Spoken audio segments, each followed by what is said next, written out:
Hey folks, how are you? It's Simon here. Good morning. Sorry to be a bit late this morning, but I had a late gig last night, which was fun, but late, so it means early mornings are harder.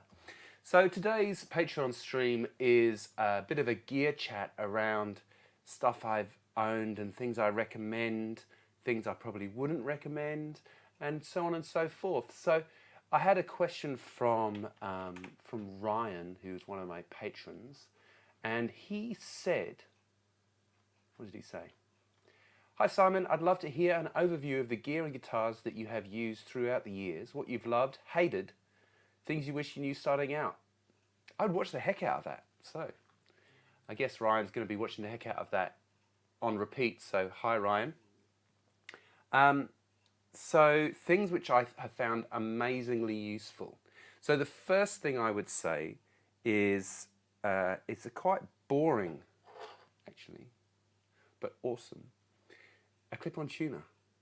I don't know if, I don't know. To me, it seems like a really obvious thing that everybody has nowadays. It's absolutely game-changing sort of device, right? I mean, it means that you can always be in tune. You don't have to use, when I first started playing the guitar, tuning fork somewhere in here. I pull it out every so often just to remind myself of how ridiculous the whole concept is. But tuning fork, you bang it, hold it up against the guitar. I don't know where it is. And you'd pick the note from that, and then you'd tune the guitar to it. Whereas now it takes like literally 20 seconds. So there are loads of these clip-on tuners. They have, this one's called a Polytune by TC Electronics.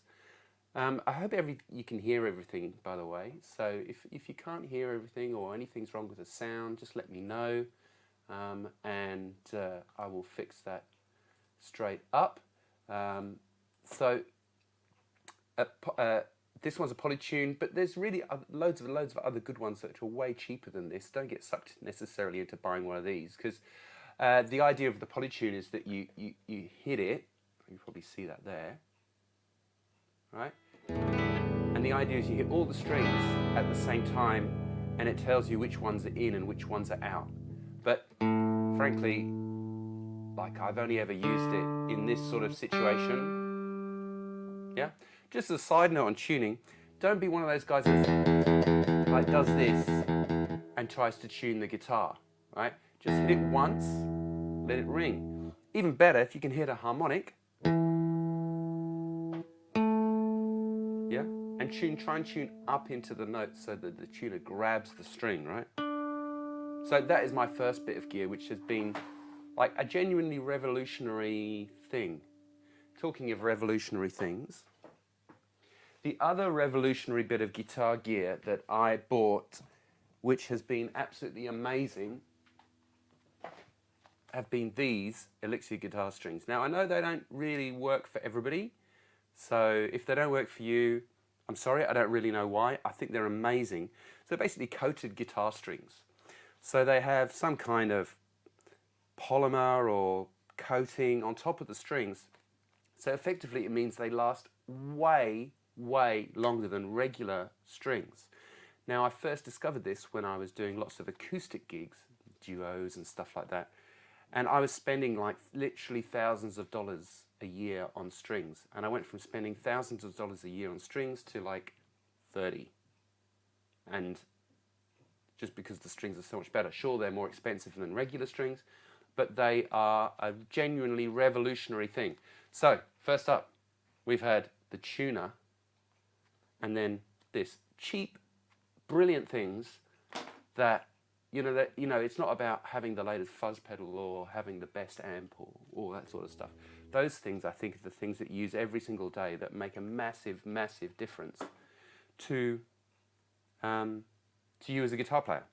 All right, number 3, the third awesome thing that I have bought, I'd say maybe 7 or 8 years ago, I bought this. That is a Boss WL20. It is a wireless transmitter. Now it works on sort of Wi-Fi sort of situation, I think. People always ask me, oh, does it work as well as a cable? What's the sound like? Look, I'm sure if you put it through, I'm sure there's probably videos on YouTube with crazy sort of sciencey guys with white coats on who've done like an oscilloscope sort of like, oh, it doesn't do this or it doesn't do that. But to me, it's just the practicality of it completely outweighs the 0.0001% difference it might have to a cable. I have used this thing at hundreds of gigs since I bought it. I had one time at a gig where it didn't work, and that's because we did a gig with a PA, and the PA operator was using an iPad to move, basically to manage the PA, and his sender from the PA desk was right near my amp. So it meant that it didn't enjoy being near that, so it kept cutting out, so I had to use a cable. But that is one time in, I don't know how many gigs I've done in the last 7 or 8 years, a lot, I'd say. And it's been amazing. But the main reason I actually bought it was for in here. Oh, hi Tracy. Who's here with Simon? Say hello. That's so nice. Oh, and I've got to do that YouTube thing. Smash the like button. That's what they say, I think. And do subscribe here at my YouTube channel. There's almost 1,000 videos here now on all sorts of things. So, what was I saying before I said smash the like button? Oh, that's right, in here. So in here I'm teaching, and usually my student sits here. So when I had cables and stuff, I would go and, we'd be playing a song on YouTube or whatever, and then I'd sort of scroll across, and then I'd be writing the chart over here, clunk, clunk, clunk, going over the cable, going over the cable, going over the cable. Oh my God, it was the worst thing ever. But that's meant I don't have to go over the cable anymore. And just brilliant. It's a brilliant thing. And I charge them every single night. So I bought another one for my student as well. So they work perfectly well in the same room. And they last for about 8 hours, I think. So I've had this one for, like I said, 8 years. I bought another one recently, maybe 2 years ago. I think they're about, hi Bill in Sydney. They are about $200 or something like that, $250, Boss WL20. So, 3 things so far, which I think are almost no-brainers in terms of stuff to use. And that's not expensive, not ridiculously expensive, and super, super useful. Number 1, a clip-on tuner. This one's a TC Electronic one. You don't really need this polytune thing. Doesn't really do anything extra, but it costs $100. You can pick one up for 20 bucks, I think. Even if you're in Australia, Aldi, the supermarket, they have like a music sale once a year, and they sell them, and I think they're like 10 bucks. It's crazy. That's the first thing. The second thing are these awesome Elixir strings. They will save you loads of money on strings. Loads. The third thing is this wireless. Now, the fourth thing is actually a practical guitar playing practice thing which you will use all the time. So often when I teach people and we're starting to learn, I teach people kind of impro stuff pretty much almost from the beginning, because I think you can never start too early, and it's pretty cool to be able to play along over the top of something. There's loads of backing tracks on YouTube for free, so you just Google what key you want to play in, backing track. You can even Google the style, so E minor blues, or A major happy, or whatever, and it'll backing track, and it'll come up. It's amazing. So, let's make my own backing track. Let's play in G major.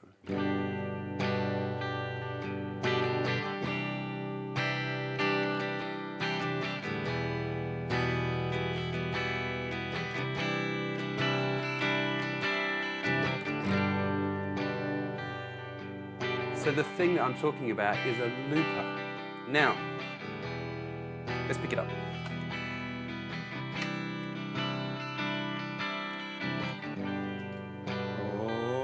Hoppa. So I should get a guitar stand so I don't drop everything. So the looper I use, let's just stop that a second. The looper I use is trapped, the wire for it is trapped under the amp. Oh dear, there we go.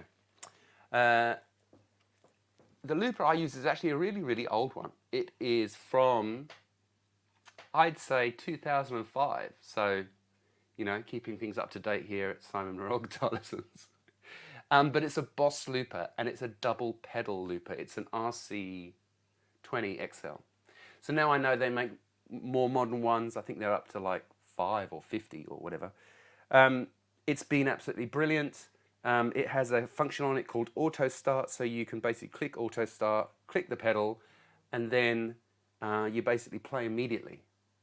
And the thing picks up that you're playing, and then you make the loop like I just did. Right? It was pretty easy. You can also make it actually quantize, which basically means it puts it into a grid. So if you tap the tempo first that you want to play at, and then you press record, and then you play at that tempo, if you make a mistake in kind of the back of the loop to the front of the loop, it'll actually go and make it perfect for you. So it's brilliant, really, really good. The reason I bought this one is I had one previously to this called an Akai. Oh my God, what was it called? It was called something like an Akai Time Rush. Wow, that's a blast from the past. The problem that that one had is it didn't have that quantized thing. It didn't have the auto start, but it did have also a cool delay on it, which was a random sort of thing. But I think the 2-pedal situation on a looper is really great because it just means that, you know, and when I used to do all those acoustic gigs, it was great. I remember when I first started doing the acoustic gigs with it, actually, I'd be playing and, you know, you make a loop, and it wasn't well-known technology at the time. I mean, this is 20 years ago. And at the end of the show, I'd always have people come out to me going, mate, you know, it's the most amazing guitarist I've ever seen. How come I've never heard of you? Because they didn't really realize that I was just recording loops on top of each other. He goes, how are you doing all that stuff at the same time? So obviously I didn't tell them. But it's a great thing. So then I've put my thing in G, and I'm just going to play an E minor pentatonic thing over the top, right? E minor pentatonic, everybody knows that.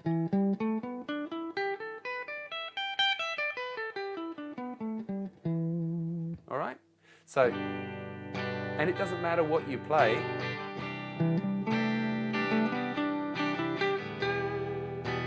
It's going to sound great. And just play a few notes at a time.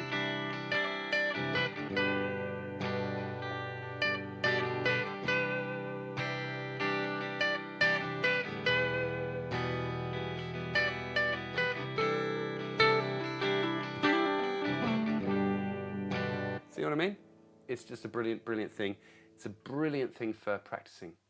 Really good for practicing impro and just sections. So like if I have a song I'm learning and there's a section I can't quite get, I record the backing chords in there, and then I just loop that one section over and over and over again. Really, really great. Okay. So another bit of gear, which I think is a really useful thing. So that's four. So clip-on tuner, strings, Elixir strings, covered strings. I know there's lots of other companies that make them, but I think these guys were the first ones that make them. This is not sponsored, by the way, this video. Unless Elixir, you want to send me a whole bunch of strings, then that would be awesome.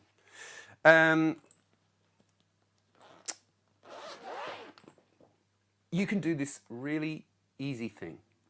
I have a lot of students who love to buy stuff. Everybody likes to buy stuff. I like to buy stuff. It's great. And then they have a whole bunch of pedals and they just sit around. And what happens is that you buy the pedal, you plug it in the first time, you're like, oh, that's cool. And then when you have to pull everything out to practice, you're like, oh, that's right, I've got to pull a pedal. Oh, I've got to, oh, where are those little leads that connect? Oh, I haven't got all that stuff. Oh, what a pain. What you can do is just set yourself up a pedal board and have it always all plugged in. So all you need to do is literally plug it into electricity and then plug your cables in, and then you're ready to go. You will use the pedals way, way, way more. You'll get way more out of the pedals. It's a brilliant thing to have. Now, you don't need to go and buy one of those metal things that cost $300, $400, $500. Seems bonkers, right? Basically a bit of aluminium, like this sort of thing. You see, I've got the this is the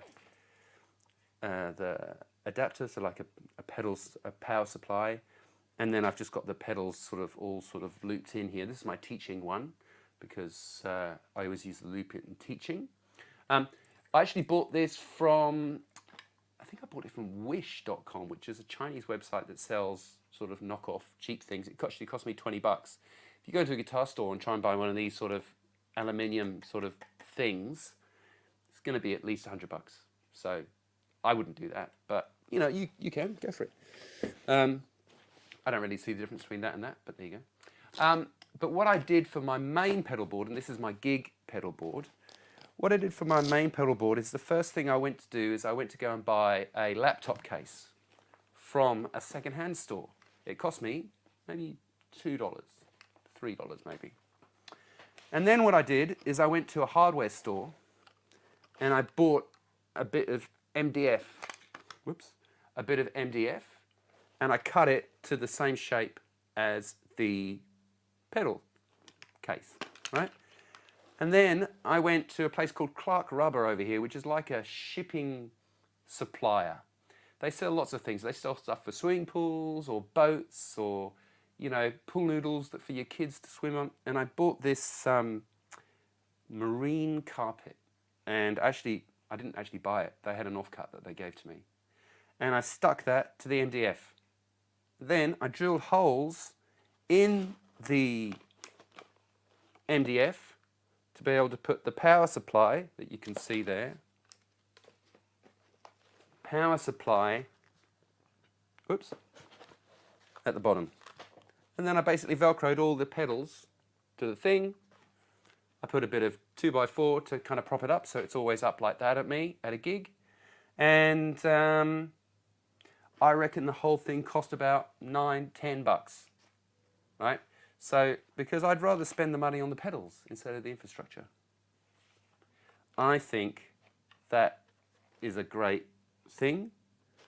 Yeah, so things I think are great to buy so far. And you know, it fits like that. The other cool thing is that when I go to a show, I bungee it so that it's got on my mono case here, which was really, really expensive, but is great. So it's one of those sort of situations where I guess it was like $350 this case, but it holds 2 electric guitars. It's really, really well put together.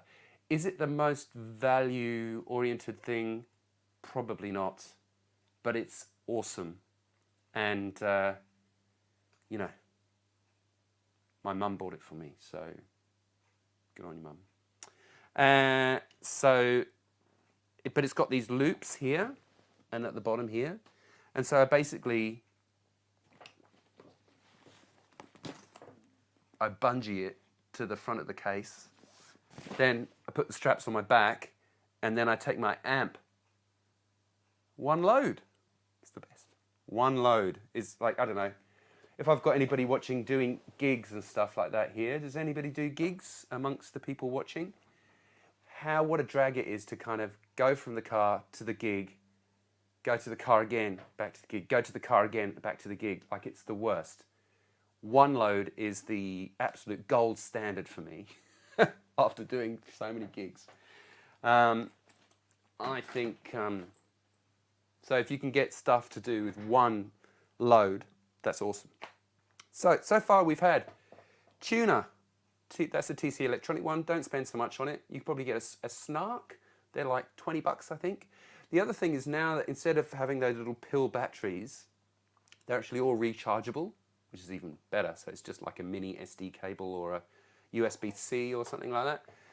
The second thing is the strings, coated strings. It's great because I know we've got people coming in and out.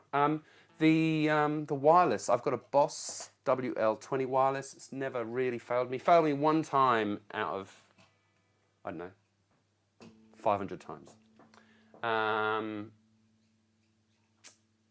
Then the looper. There are so many different loopers now, but Boss stuff never dies. After the nuclear war, there'll be like cockroaches and Boss pedals left, I reckon. And this having a pedal board of any type, just grab, you know, like I've seen really cool videos on people, you know, even using like a draining board from IKEA, you know, those sort of bamboo things, and because they've got slats with holes, and then just literally, you know, putting the Velcro tape on those and using those as a pedal board. It's great. So yeah, it's pretty good.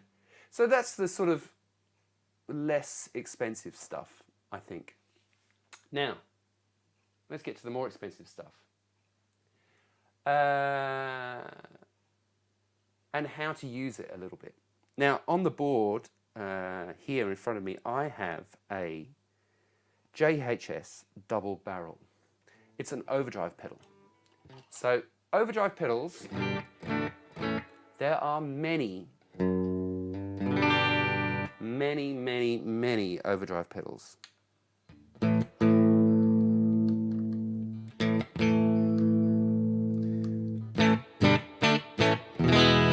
There are many overdrive pedals, and quite often what people do is this. So that's without the overdrive pedal on.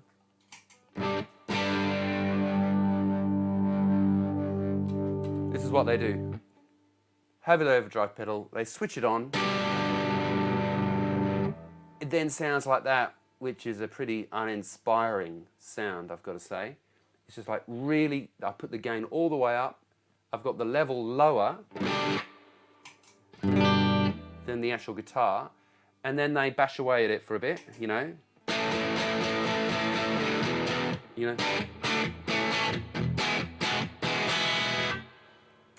And then they put it away and go, maybe it's not the right overdrive pedal.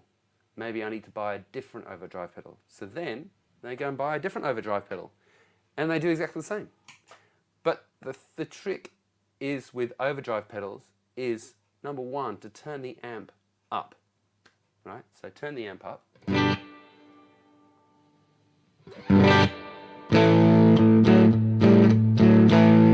Now, it's pretty loud in here. I've got it going into a Fender Deluxe, which is an expensive amp, so it's going to sound great. This is at the top of the list for me, the amp. I'll tell you about that in a second. So you can hear that it's kind of a bit overdrivey already.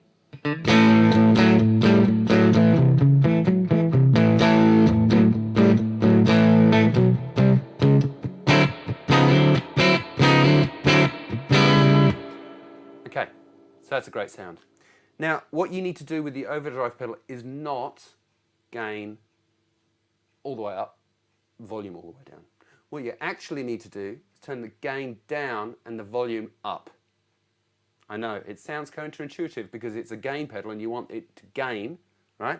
But if I turn them literally the other way around, so I had the drive previously at about 3 o'clock and I had the volume at about 9 o'clock. Now, let's clean that up a bit.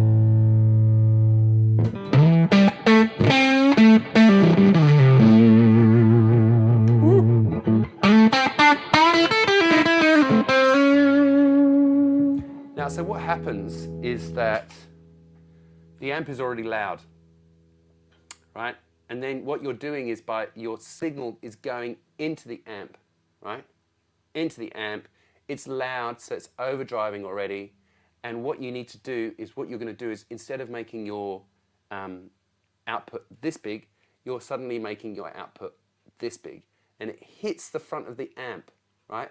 And the amp can't cope, right? So you've basically got the sound of overdrive is basically the amp not managing the sound, right? Which is why it sounds so great. It's like, ah, right? So you've already got that sound, and then you're pushing more output into the, right?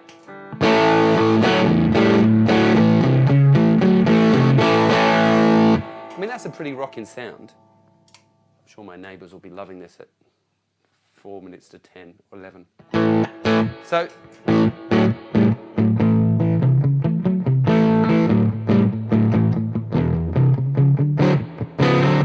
I mean, I just think it's fantastic. Fantastic sound. What can I do here? You see what I mean? So it doesn't have to be crazy, you know.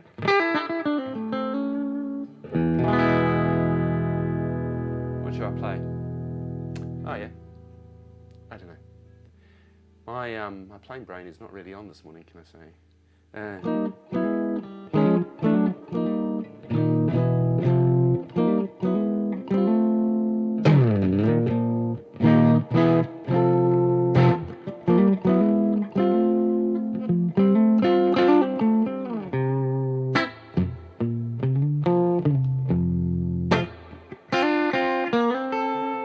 Turn that bass down a little.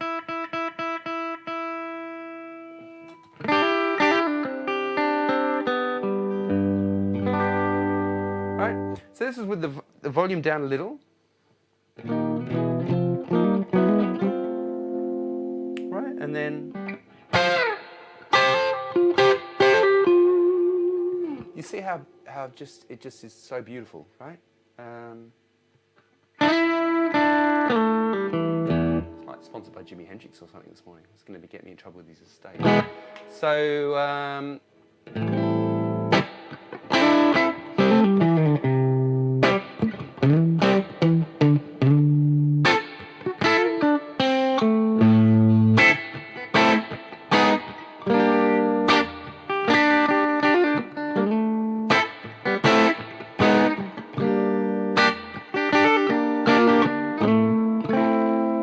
it's nice, hey? So that's how you use an overdrive pedal. It's really, really important to do that. So just basically push the volume, pull the gain down, ta-da! And you can pretty much do that with any amp, right? This over here is a Boss Katana.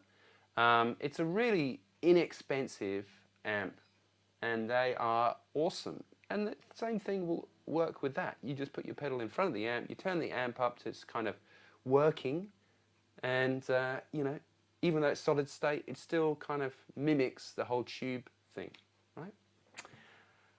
Okay, so we've been going now for, oh gosh, 28 minutes. So those are the things that I think have been really, really great. The pitfall of the overdrive pedal, you know, I'm not saying that I haven't bought like loads of different overdrive pedals, I have, but I think if you use them like that, it's much, much better. Pedals in general, you know, they can be really, really expensive. I don't know if I have an answer as to what, where, how, why, but always, like, Boss pedals are amazing. They get a lot of grief because they've sold so many of them. I don't know how many DS1s they've sold, their distortion pedal, but it must be millions and millions of them. And it's because they're brilliant, right? You know, whereas you get all this boutique stuff, you know, overdrive pedals, $400, $500, $600, $700. I mean, if you have it set up like I've got it set up, like we're talking a margin of return better is like 0.25% between your $200 and $700. I'd always say, buy them secondhand. That JHS double barrel secondhand. A very few things I buy brand new, to be honest. This was secondhand, and I noodled around with it a little bit. It's quite shiny, isn't it? You can see that. Oh, so Yeah. Okay. So big ticket item that I bought, which was really was a great thing to buy, to be honest. I used to have a reissued Fender Deluxe, one of the newer ones, and I replaced the speaker, and I did all the things you can do to make it just like an old one. And I was really happy with it. I used to take it to my amp tech, Vito, who sadly has passed away since, and he was always going on at me saying, Simon, like, you're a good guitar player, you should go and get yourself a proper amp. This deluxe stuff, this reissue stuff is rubbish. And I was always like, oh gosh, leave it alone. You know, it works great, sounds great to me. You know. Anyway, after about a few years, and this is maybe 10 years ago, he had a mate who was actually selling a deluxe amp, and an old one from 1966. And he said, I want you to go and try it. So I took all my gear. I took a couple of guitars, took pedal board, everything, and I took this, which is actually a really good thing. I should add this on the list. Just a simple AB pedal. So this is good if you do gigs and you have two guitars, because then you plug one guitar one in there, Stratocaster, Les Paul, then this goes into your pedal board. So when you change guitars, you literally just click that, change guitar. You don't need to pull the lead in and out. Anyway, so I took this AB pedal and I had it so that I was going sort of old deluxe, my reissue deluxe, and I was like, well, this is going to be it's going to take me ages to figure out the difference between the sounds of these things.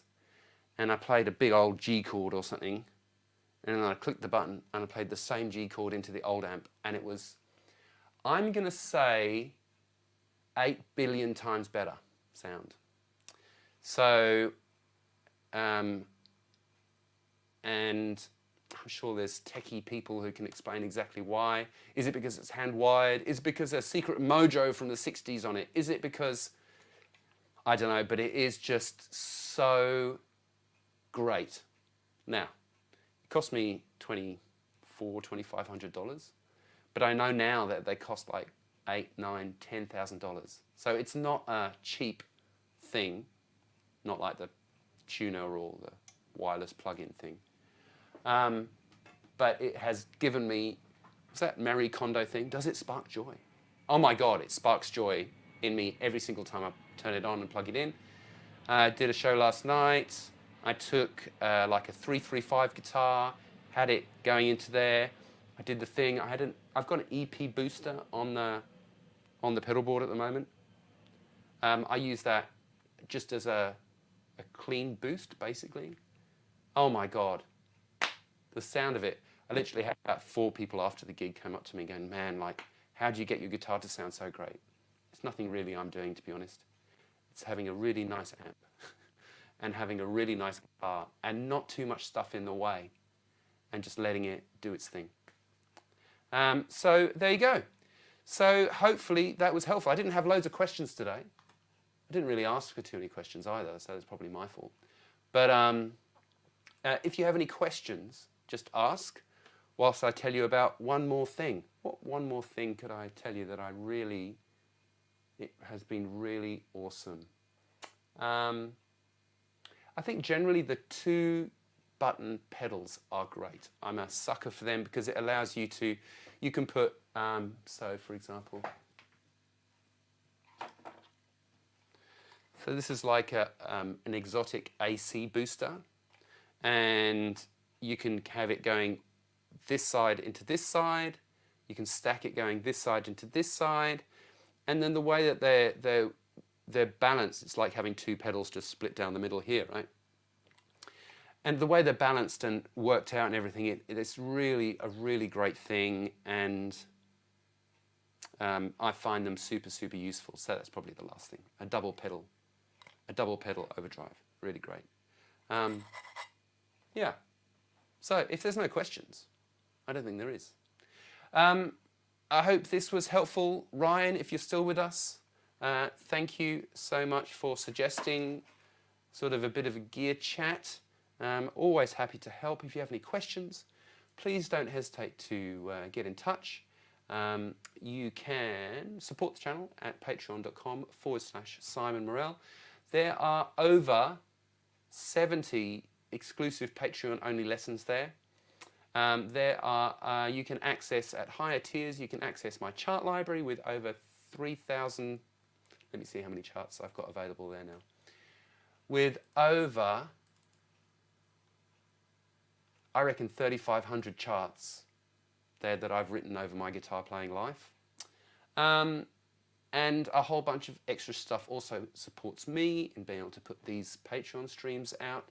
I hope you have found it helpful. If you have any questions at all, just get in touch via Patreon, or you can email me at simon@simonmorell.com. I reckon that's probably enough for today. So thanks so much for watching. Tracy, thank you for being a cheerleader there. I do really appreciate that. That's awesome. And hi to Bill as well. I will see you guys next time. Again, any questions, just get in touch. I will see you later. Bye for now. Thanks so much for watching. Ciao. Bye.